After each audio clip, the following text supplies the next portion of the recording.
And I thought, how beautiful and how powerful to see that. And so it just really moved me. And then, I've been crying all night tonight. We've been praying. I can't keep it together. And then when we were praying last week, we were praying to be peacemakers. And I thought, wow. And so for the past 2 weeks, I've been working to see how can I be a peacemaker in my life. So what you guys are doing is so incredible and so needed. So I'm just happy to be a part of it. So if you remember, I had a few rules for if you come to my office or if you're in a presentation with me or if you're in my family. Can we go to the next slide? These are our rules, okay? So, Miss Carrie, can you come help me? The first one is we stick together. So let's do it. I'm going to say stick and you say together. Are you ready? We stick together. So if I'm talking, you're going to have your eyes with me. We're going to be together. If you have a buddy at Shrimp, they're going to be right there with you because we stick together. The second thing is no hurts. So I'm going to say no and you say hurt. We don't hurt with our words and we don't hurt with our bodies. Okay? And the third thing is we got to have fun. That's right. Okay. And so we even prayed for that tonight. That was awesome. I love that. Thank you, Miss Carrie. She has a special backpack that she is going to be sharing with you guys in a minute. These rules are really important because if kids know what the rules are, you can use that to create and help with structure. So if somebody is making fun of somebody else, what rule would we use? Both of them. Stick together and no hurts. Remember, we stick together and we're not going to hurt each other. So let's go back and let's try that again. You can use that to correct a lot of behaviors, okay? So, next slide, please. Last time, what did we learn? We learned about how the brain functions and how we attach with our parents and with other relationships in our lives. Because when we understand where the neighborhoods we're going into, these are hard places. And so that impacts how these kids function. And we need to have compassion. We prayed for that tonight, that we would have compassion to see them as Jesus would see them and to see that the behavior is showing some kind of need. We also learned that relationships heal the brain. Yes. Where's Mr. William? Is that what your name tag says? I have fallen in love with this man. Because he knows what relationships are. Not in that way, as a helper. Because do you know what happens? He doesn't let anybody get away from him. He goes to them. He is an excellent example. And he got things changed with just his eyes. You're my hero. All right, so let's go on the road together. And all right, okay. All right, so relationships, they change the brain. And even in this short time that you have with these kids, you can make significant changes. I was getting my hair done the other day, and my hairdresser, she does not attend church, and her kids have been going to a little preschool that's operated by a church. And she told me that her 3-year-old keeps telling her Mama, we need to go to church. And so you guys are going to be planting some of those seeds where you can make changes in these families. The other thing we learned is that negative behaviors come from unmet needs. Okay, so next slide, please, gentlemen. Don't they do a good job up there? Okay, so remember we talked about your brain a little bit? And we did our little hand-brain model? And the brain stem that's your the fight, flight, or freeze place, right? And then can you hit the enter button and it'll make the animation come out? There we go. That's the survival state. That's saying, am I safe? Deep down inside your brain, that's your emotional brain. That's, am I feeling loved? And is the world going my way? All of that happens automatically. Then your thinking brain is this right here, your frontal lobes, all the outside parts. And what happens is when something triggers that emotional and that brainstem, what did we say happens? They flip their lid. And when they flip their lid, they are either in fight, flight, or freeze. Okay?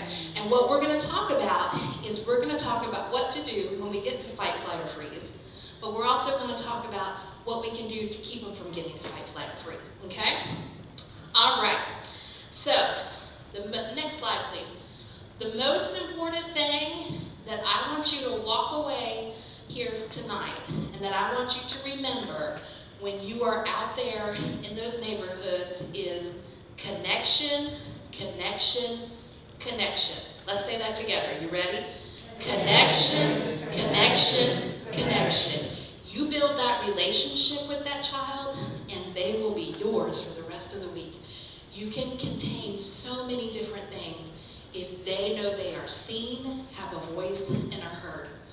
You do that by being mindful of what's going on with yourself and what's going on in the environment, and by engaging with them. And we're going to talk specifically about how to do that. We want to be proactive, and that's why we're going to look at what's going on with the environmental needs and the physiological needs. And then we want to respond effectively, which is we're going to talk about how to correct those behaviors. But what's the most important thing? Connection. And not just connection, connection 3 times, so that you get the emphasis. Okay, all right.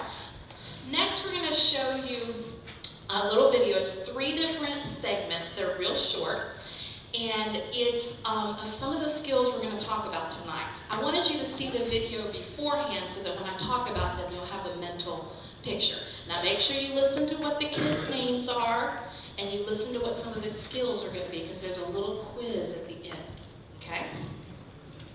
See how when she maintained her calm and when she used her skills, she got him back around. Now, how would you like it?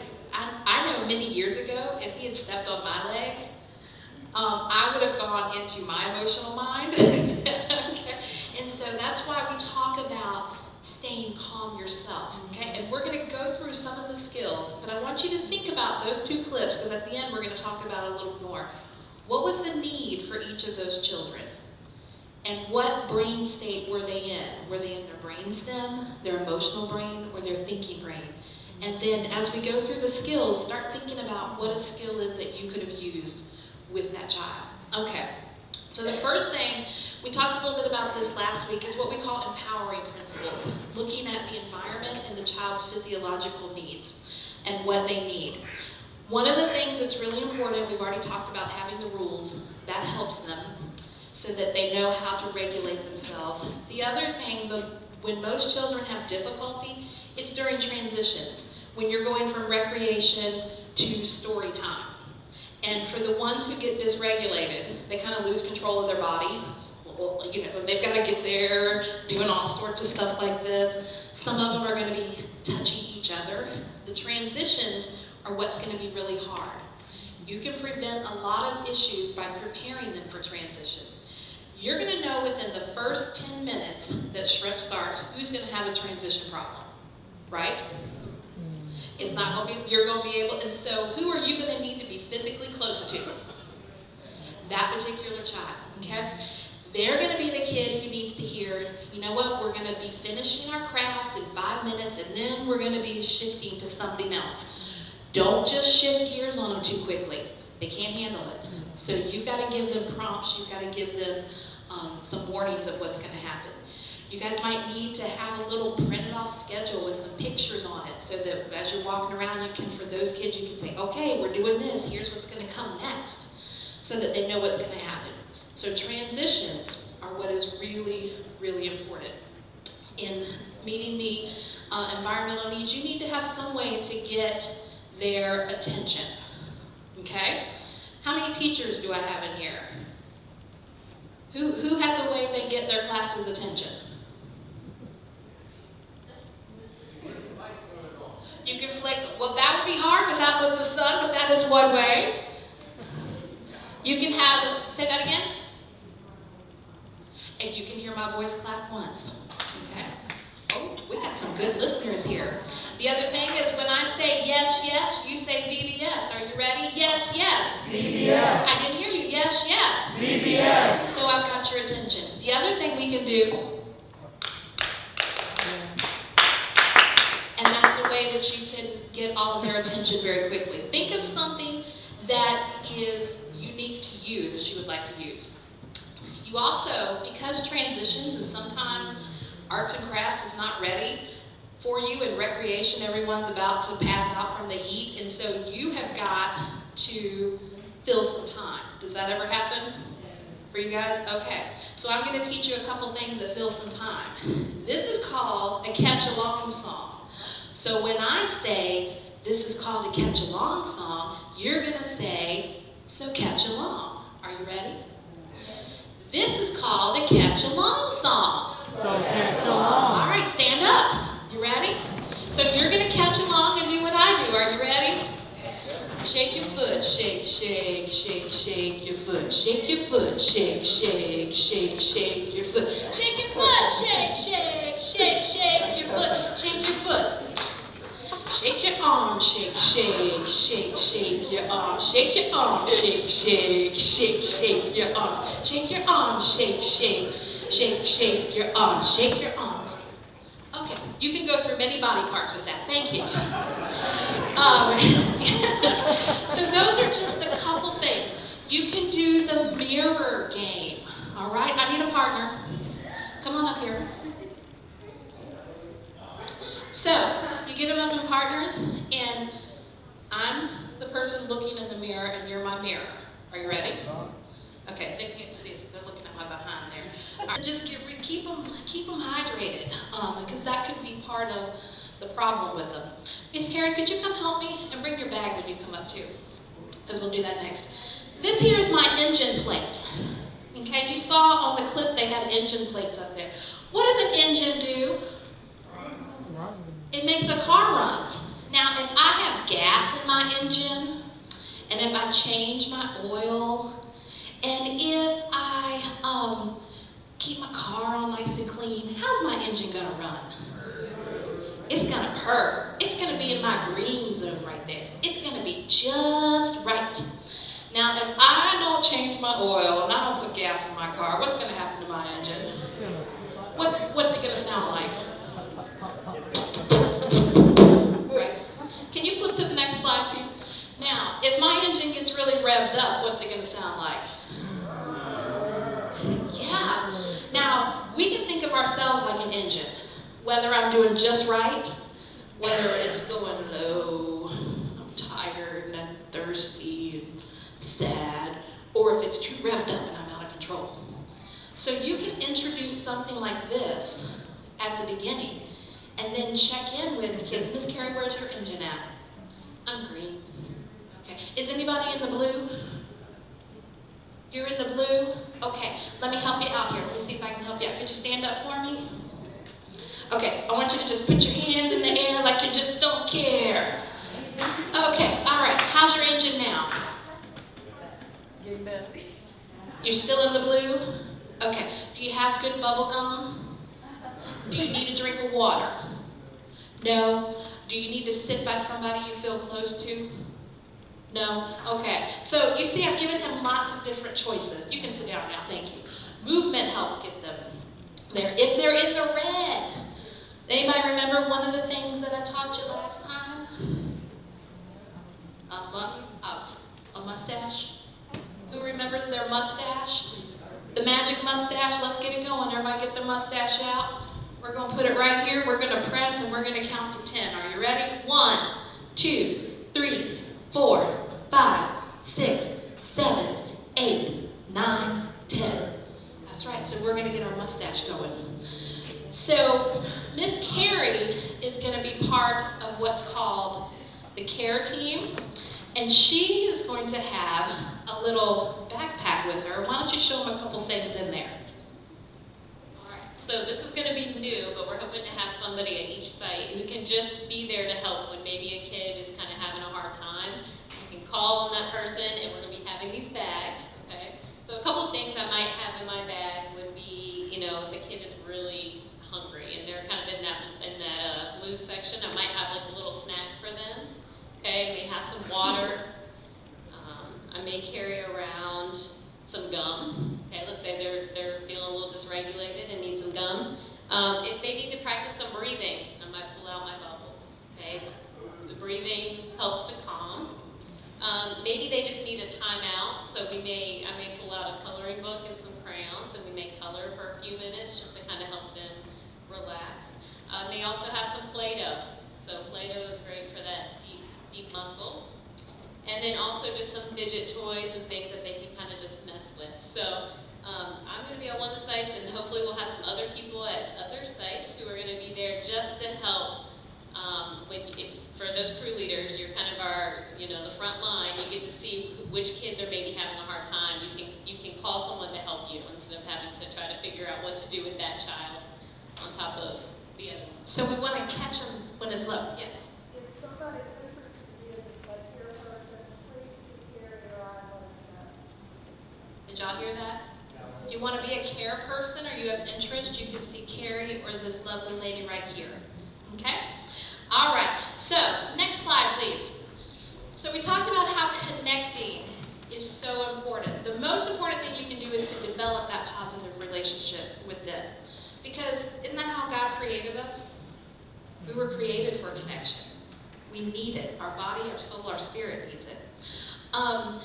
Every kid needs to know that they're precious, and that they're cared for, and that they have a sense of felt safety. And you can create that felt safety with them in a very short amount of time. Can we flip to the next slide? There's 4 elements of connection, okay? The first one we already talked about a little bit, which is eye contact. Eye contact is so important because that's how I'm reading what is going on with you. We're creating a wireless connection that lets me download information about your emotional state. Who remembers when their mama had that look that they gave them when they had been misbehaved? Yeah, you just had to look at her eyes and you knew, right? Or if they're smiling, you can tell what someone's internal state is. And with that connection, it can lower down their resistance, okay? Does anybody know anyone who has kind eyes? Do you know what I mean by kind eyes? Yeah, okay. Miss Helen, could you come up here? When I met Miss Helen, I thought sitting around the edge. What do you think they're doing? They're on their phone. About a year ago, I was there with my sister and our kids. We were there, and there was a child, no kidding, no more than 18 months, okay? And he's like walking around to every female and trying to grab their hand and take them out to play. And so, I said, "Hi, buddy, how are you?" And I took him over, and then I said, "Go find your mommy," and kind of, well, I was okay until he started heading towards the gate. And the security officer was not watching. And so I was having this panic moment. So I had to go get that little child and grab his hand, and we went around to every mommy, and it was a grandma who was just on her phone. That's not being present. You don't have to be stuck like glue every minute, but that child needs to know that you're there.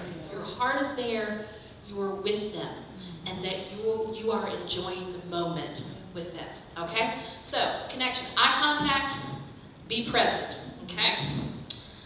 And when you're present with somebody, that's what lets them know they mattered. You need to find out every kid's name in your group. Why would that be important? They know they're special. And they're going to want to come back because they're going to get to see their buddy at Shrimp who knows their name. All right, the next thing is healthy touch, okay? Do you know that touch is the only sense that we cannot live without? Now, this day and age, we have to be very careful with touch, don't we? So how can we communicate healthy touch? Especially because probably a lot of the kids that you are going to meet have not experienced healthy touch. And they may have been hurt. So, some ideas of healthy touch. Anybody got one? Go, give me a high five. You got one? Okay. Okay, a nice hug, very appropriate. Yes. Make up your own fist bump thing. A touch on the shoulder. Now you have to be very careful. I had a camp with adoptive and foster kids the other week, and this one little girl had this beautiful hair, and she had this beautiful, really thick braid. And what do you want to do when you see a beautiful, thick braid? "Oh, your hair is so beautiful." And do you know what she did? I did it, and her buddy did it. And I did it after her buddy did it when I saw her reaction, because I forgot. So what did I have to do then? I had to apologize and had to let her know that I had forgotten and that I would respect her boundaries. Okay? So you want to be able to have healthy touch. And did you see Dr. Purvis in the video when the girl was upset with her? She was doing what you call a symbolic touch, which is just kind of not touching her chin, but saying, "Let me see your eyes. Let me see your eyes." Or if a kid, you're just getting to know them and they're standing there, "Hey buddy, how are you?" You're not actually touching them, but you're like creating that space. So eye contact, presence, healthy touch. The next thing is playfulness. How did Annalise get John Nathaniel's attention finally? What color eyes do you have? Do you have red eyes? Do you have blue eyes? That was called playful engagement. And that was when he switched, right? When we learn something, it takes our brain 400 exposures to learn something new. That's why you got to do 2 + 2 400 times. But if you learn it in a fun and playful way, it only takes 12 to 20 exposures. 12 to 20 versus 400. I don't know about you, but I like efficiency, so I'm going to be silly, all right? And so you want to be able to laugh with them. That's why we do catch-along songs. You got any jokes? Anybody got any jokes? Okay, I'm going to tell you one of my jokes, because I have to have a storage of jokes. You ready? What do you call a fish with no eye? Oh, shit. Okay, all right, you heard that one. Why did the golfer wear 2 pair of pants? In case he got a hole in one. Oh, I'm not getting nothing past you guys. Knock, knock. Dishes. Dishes, the worst joke ever. All right, so you need to go get you some Bazooka Joe and get you some jokes in your pocket that you can say. Because who has had fun laughing? And okay, and sometimes you just have to break out in a belly laugh. Does anybody know how to do a belly laugh? You gotta lean back and you gotta. All right, stand up. Let's do a belly laugh. Are you ready? Here we go. Oh, very good. Okay, you guys are a fun crowd. Thank you. Okay. So, playfulness. That is going to help you. All right, next slide, please. Now we got to get into correcting. We've talked about the environment. We've talked about the relationship. And what is the most important thing to do? Connect or connect. But sometimes, no matter what we do, someone's going to get dysregulated, okay? The most important thing I want you to remember is to respond and not react. Let's say that together. Are you ready? Respond and not react. What did you notice about Dr. Purvis in that video? She didn't get upset. Did you hear her voice change any? At one point, when the little girl was getting a little sassy, she said, "Let's try that again with respect." She tried her playful engagement first, and when that didn't work, she got a little firmer. "Let's try that with some respect." Did she say, "Oh no, you didn't"? Did she say, "Get your behind back over here and you are not going to talk to me that way"? Did she say, "Alexis"?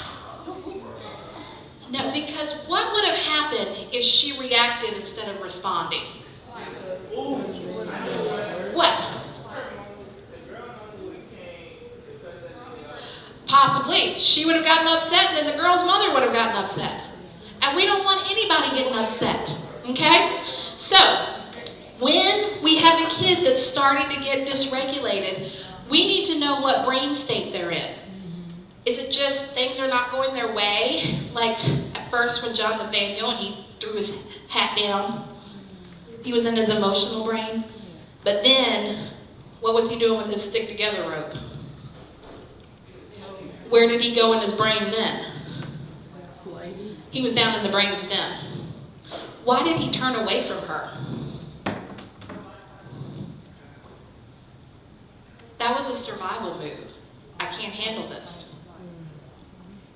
Was it disrespectful? Yes. But when you look at it as a survival move, instead of just a rebellious move, does that change how you handle it? Absolutely. So, we want to respond instead of react. We want to know what brain state they're in, and we want to know what their need is. Okay, next slide, please.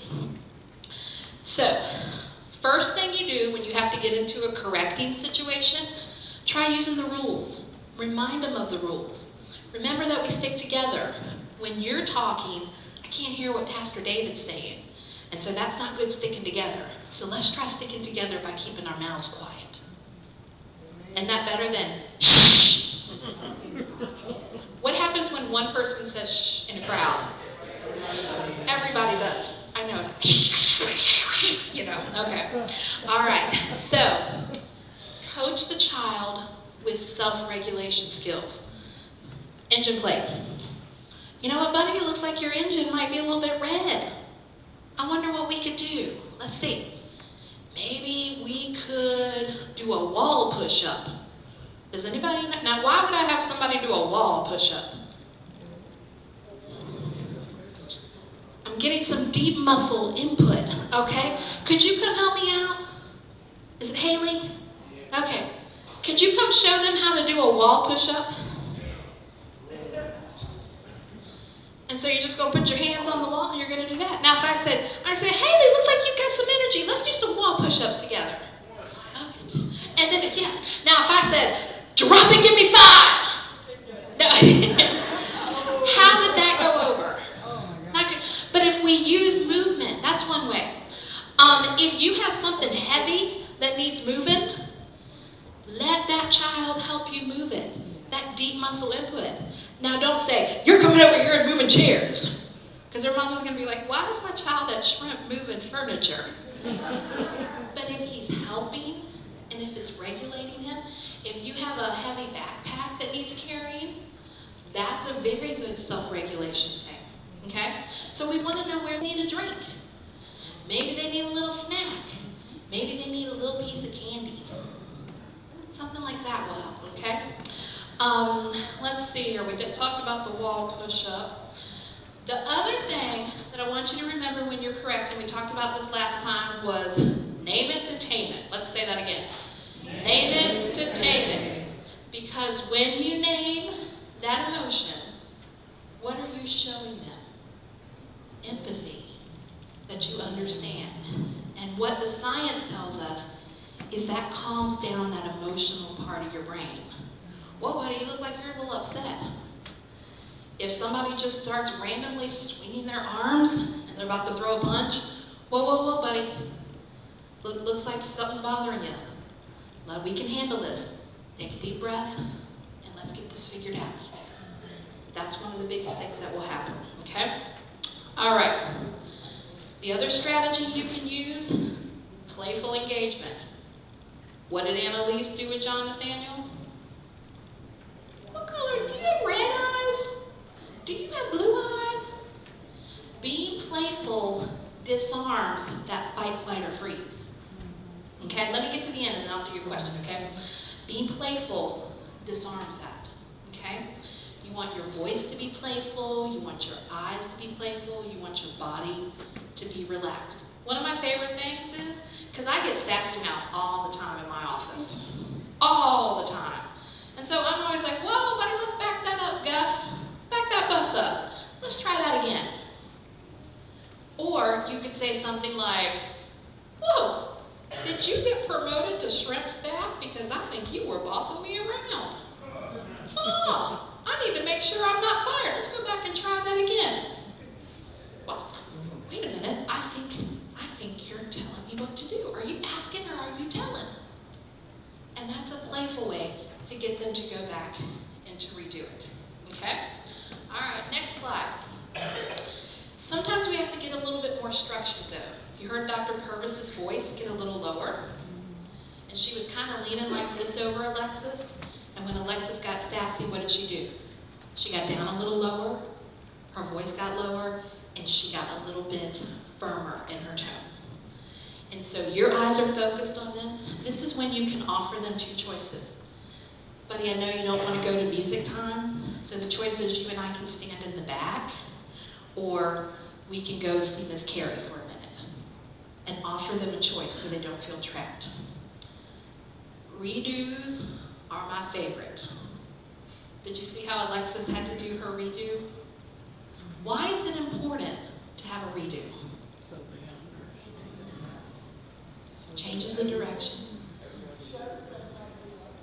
It shows them how to do it the correct way, right? So we want them to go back and do it the correct way. And it also shows that, you know what, we all mess up and we can go back and try it again. So choices and redos and naming their emotion are the best skills you have in your arsenal. Okay? Let's go to the next one. Then we have what we call calming engagement, which is when they have hit fight, flight, or freeze. If you have a child that's going to hurt themselves or hurt somebody else, that's when you need to get some help. That's when you need Carrie, who can help you.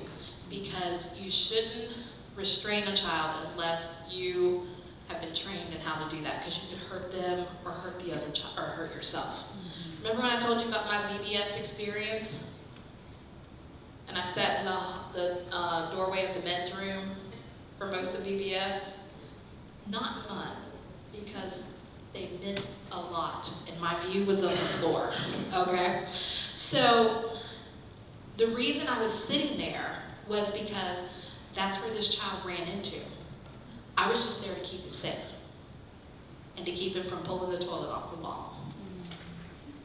And so you want to use your body to give an authoritative, not a frightening stance, but an authoritative stance of here's kind of the boundary.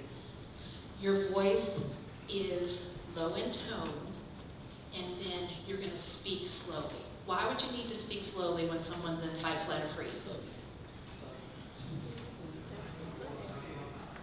Because they don't have their thinking brain going on. It's all emotion.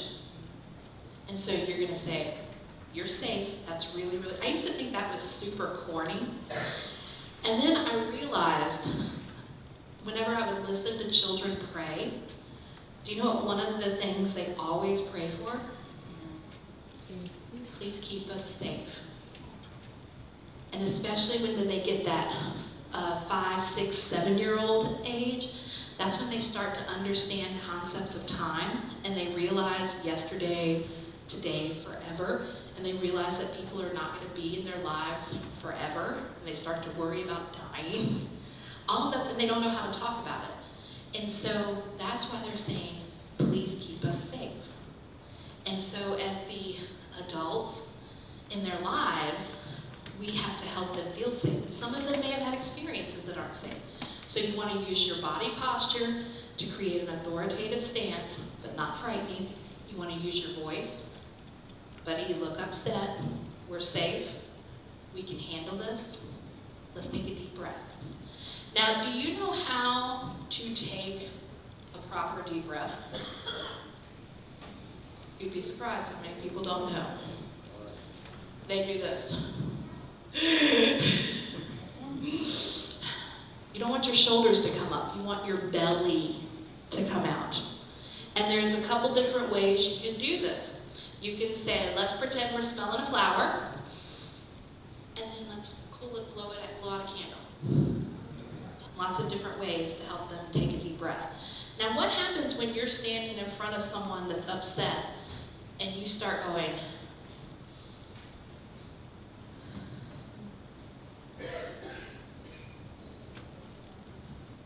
what do you think happens?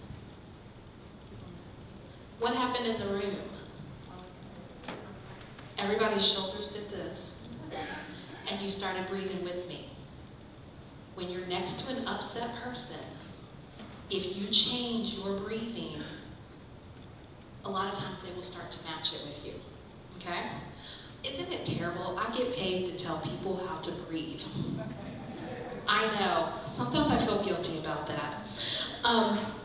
So once you get them to where their lid is flipped down, then you can say, tell me what's going on. What's going on? Don't say, why did you hit him? You can say, what happened? You look upset. I'm wondering why you're upset. Do it as a wonder thing. Don't get into like interrogating questions. Has anybody ever been to court?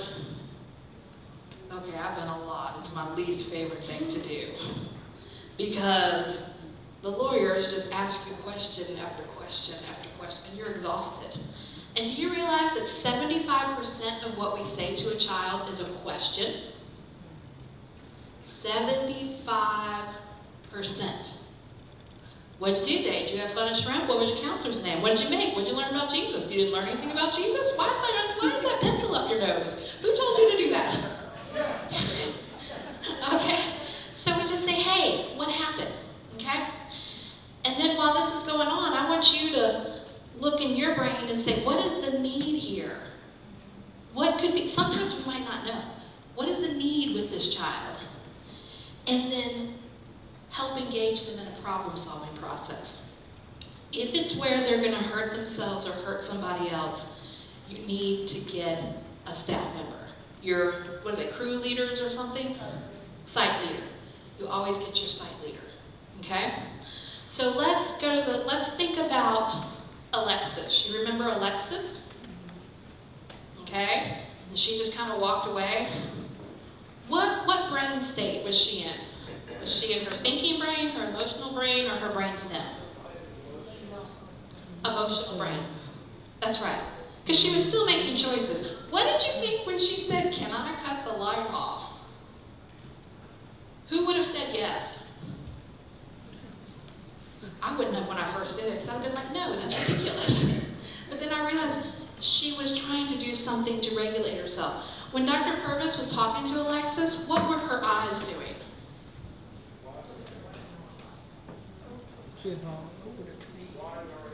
Well, yeah. So she was in her emotional state. What was Alexis's need? Could have been. To be honest, I don't know. Because I don't know what set her off. We don't know. We didn't have enough information. So sometimes we won't know. Huh? She said you're being bossy.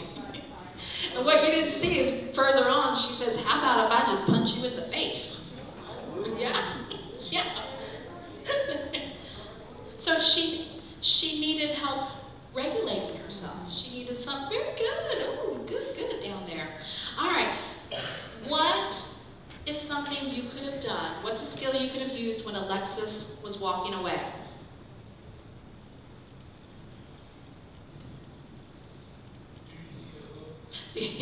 You could ask her what she needed. I'm going to call this skill the Mr. William, okay?